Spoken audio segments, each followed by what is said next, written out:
In this series that I'm preaching, The Call to Personal Holiness, I preached 7 messages in the series. The first message I preached on was the holiness of God. It's the foundation for personal holiness. Then we dealt with the pursuit of holiness, that we are to pursue it in our lives. With all diligence, we're to pursue it. Then I dealt with the principles of holiness. And then we started to deal with some specific things.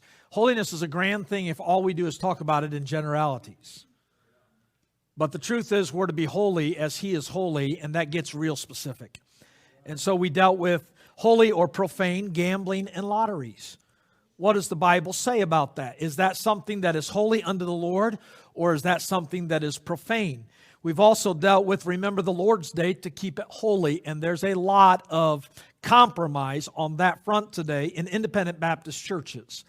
And God's Day still ought to be God's Day. We ought to be in church on the Lord's Day.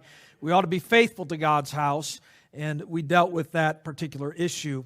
Then I dealt with 2 weeks on a call to biblical manhood, part 1 and part 2.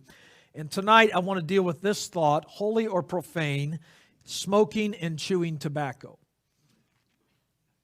Say, preacher, you're preaching to the choir. Well, yeah, I wish I was.